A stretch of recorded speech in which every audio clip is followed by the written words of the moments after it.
The Joe Rogan Experience. Now, what can be done? Like, what can the average person do? I see people walking around with masks on, wearing gloves. Is that nonsense? Largely, yes. Yeah. First of all, let's step back. The primary mechanism for transmission is just the respiratory route. It's just breathing. In studies in Germany, which just have been published literally in the last 24 hours, they actually followed a group of people who had been exposed to somebody in an automobile manufacturing plant. And then they had 9 people that, with this exposure, he said, if you have any symptoms at all, contact us. We want to follow up. And they all agreed. Well, they got infected. And so in the very first hours, just feeling bad, sore throat, they went in and sampled their throats, their saliva, their nose for virus. They did blood, they did stool, they did urine. And they found that at that very moment, when they first got sick, they had incredibly high levels of virus, sometimes 10,000 times that we saw with SARS, in their throats, meaning they were infectious at that point already, and they hadn't even had symptoms yet of really any nature. They weren't coughing yet. Wow. And that's where we're concerned, because that's the kind of transmission. It's, I always have said, trying to stop influenza virus transmission like trying to stop the wind. We've never had anything successfully do that other than vaccine, and we don't have a vaccine here. So what's happening is that people in public spaces are getting infected. And the way you need to address that is, unfortunately, if you're older, over 55, you have some underlying health problems, which unfortunately a lot of Americans do. We have obesity. Then right now you don't want to be in large public spaces. You're trying to potentially get infected. So you can take care of that part. As far as what can public health do, we can talk about this. We're not going to have a vaccine anytime soon. That's happy talk.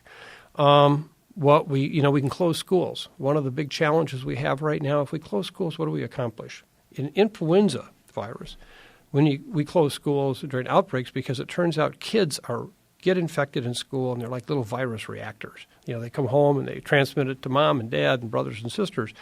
And so we close schools sometimes. Christmas breaks are always great for kind of putting the dampening effect on flu. In this case, kids are not getting sick very often at all, which is one of the really good news features of this disease. In China, only 2.1% of the cases are under 19 years of age. And, why is that? We don't completely know. And I'm going to come to that in a second, because they're getting infected, it turns out. One study showed that they still get infected with the virus, but they don't get sick. And we have that happen. There's a disease called infectious hepatitis A, where we have outbreaks in daycares. And the way we know we have an outbreak is because it's transmitted through the stool, fecal oral, is mom and dad and the daycare providers all get sick. And the kids, those symptoms, we go in and test the kids, they're all positive. So some diseases will manifest primarily when you're an adult, but not as a child. This one appears to be the same. So do we close schools or not if we're not really spreading the disease? Because it turns out that if we close schools, a recent study done showed that 38% of nurses today in this country who are working in the medical care area have kids in school. And if suddenly we're closing schools for 2 or 3 months, who's going to take care of those kids? Yeah, not even 10 years, 9 years. So I actually started MMA training as just to keep fit while I was playing rugby league.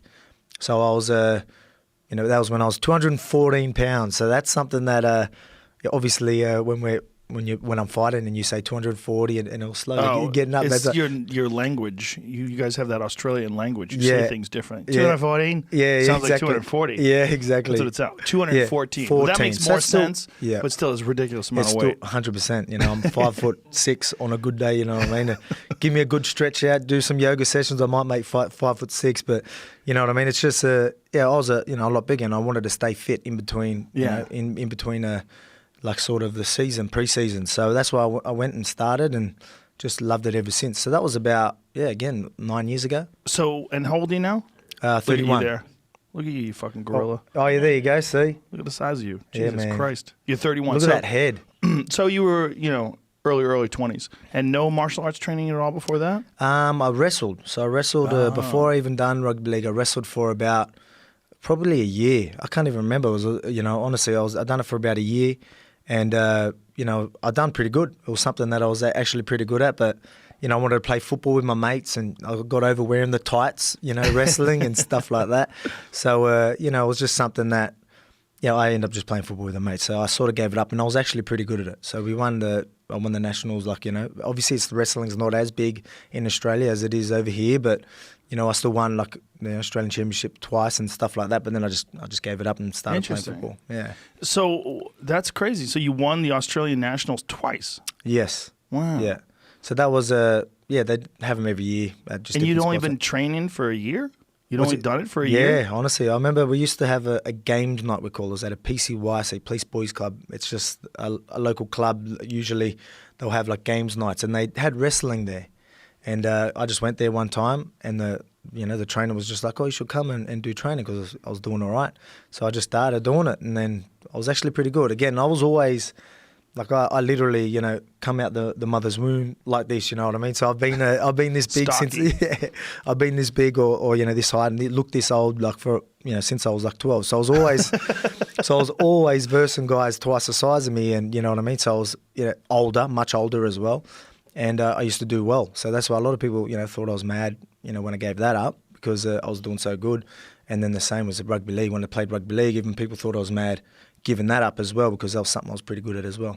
Joanna Jędrzejczyk, who's the former strawweight champion, she had a fight with this woman, Zhang Wei Lee, who is the strawweight champion from China. This crazy, epic, like one of the best fights in history. And at the end of it, Joanna's head I saw that. was so like a Frankenstein forehead. Yeah. Imagine. Crazy. Me, yeah, look at her forehead. Now imagine me with makeup on, standing next to her. That would be ridiculous, right?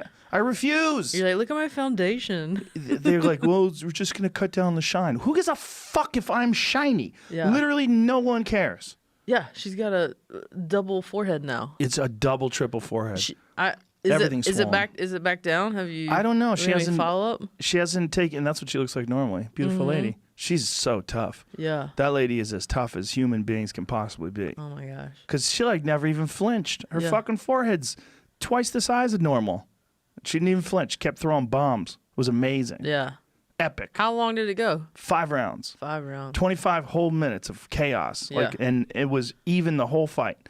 The whole fight was like back and forth and back and forth and back and forth. It was amazing. Are you guys super bummed out when people like throw one punch and the person falls down? And No. That's it. No. That's exciting too. Yeah, it's exciting. The sport is crazy. You know, it can happen that way where, like, there was a recent fight where Donald Cerrone fought Conor McGregor, and Conor in the clinch, Conor McGregor slammed his shoulder into Donald's nose and broke his nose. So they came out of the clinch like seconds into the fight. His nose is bleeding, and then he got head kicked, and he got pummeled, and that was they it? stopped the fight in 40 seconds. Oh my gosh. Yeah, and everybody was bummed out because it was this huge pay-per-view event, this big deal. But that's part of what's crazy about this sport is that it's the fighting in either boxing, kickboxing, or MMA is the only sport where you can end it early. Right. Like football goes the distance. Yeah. Right? You know you're in You for got 3.5. 4 Yeah. 4 hours. Yeah.